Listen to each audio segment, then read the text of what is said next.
The introduction of the Marshall Plan led to the proliferation of dollars in Europe.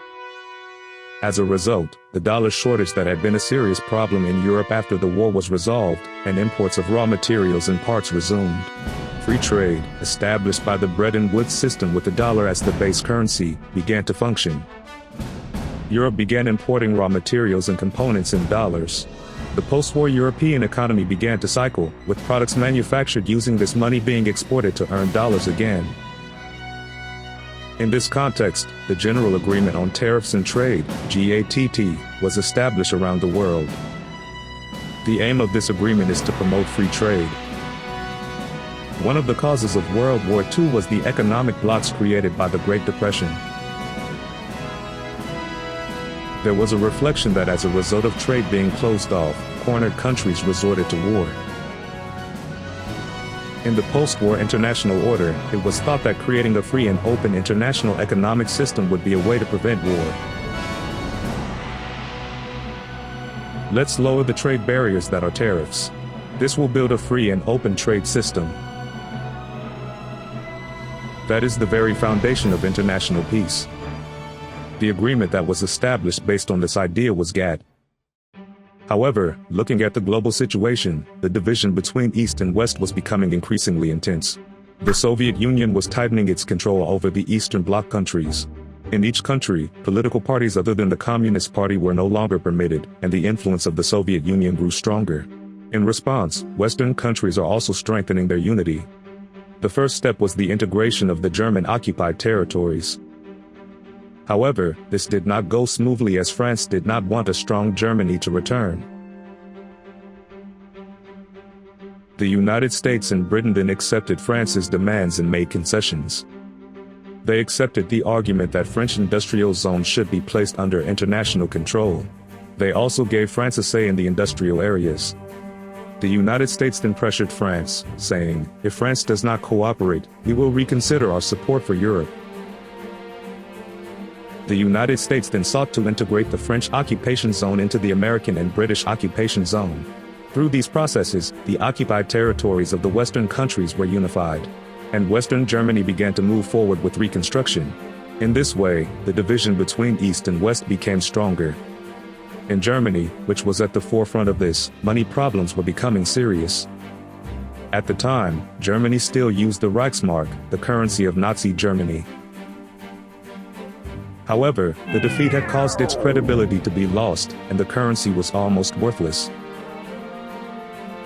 As a result, no shops would sell goods for Reichsmark, and people had to resort to bartering on the black market. In order to rebuild the German economy, it was first necessary to create a new currency and restore confidence.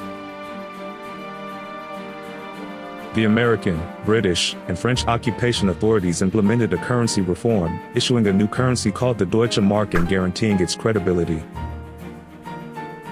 As a result, supplies that had been lying dormant in warehouses in the occupied Western territories were suddenly on store shelves overnight, and the black market rapidly dwindled.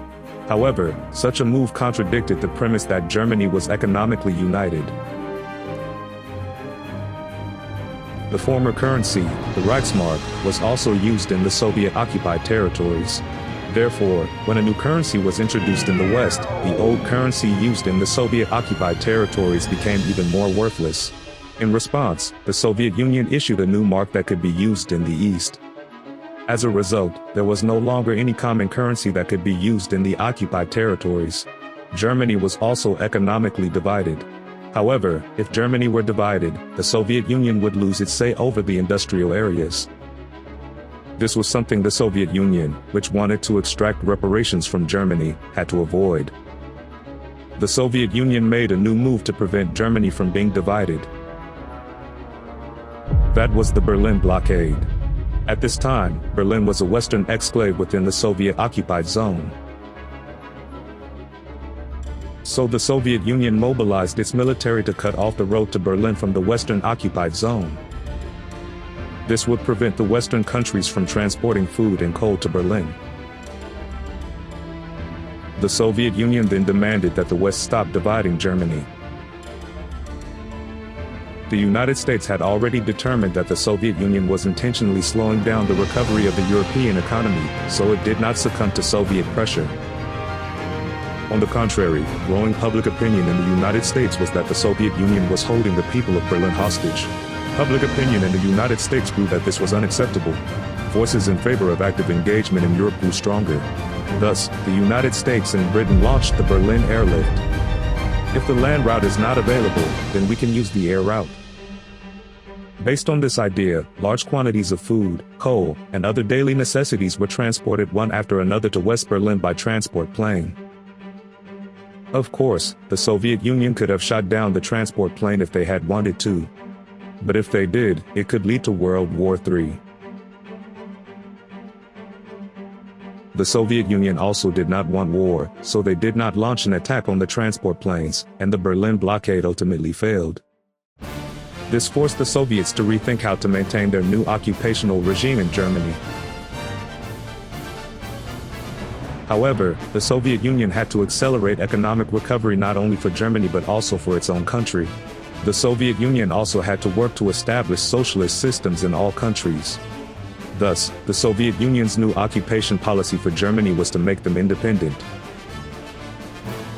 In the Soviet-occupied territories, the Social Democratic and Communist Party had already merged to form the Socialist Unity Party, SED.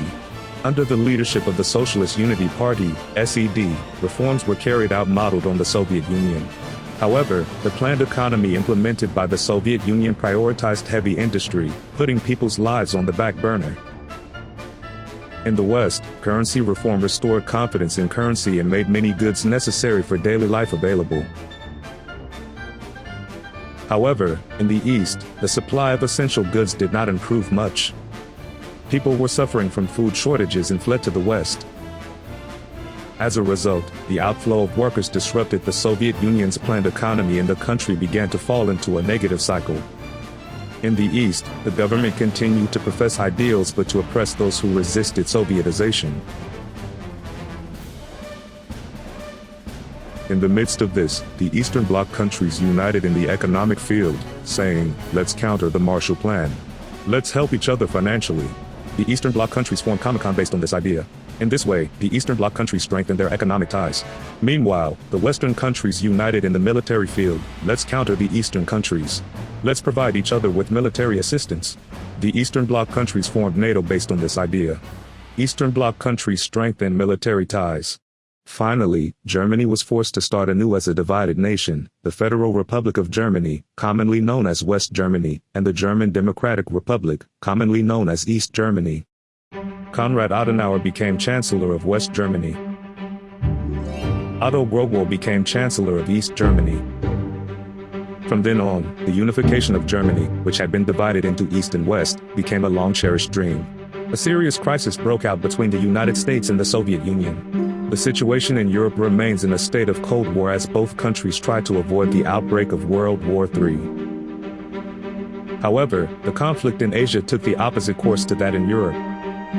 There, direct military combat, or hot fighting, took place.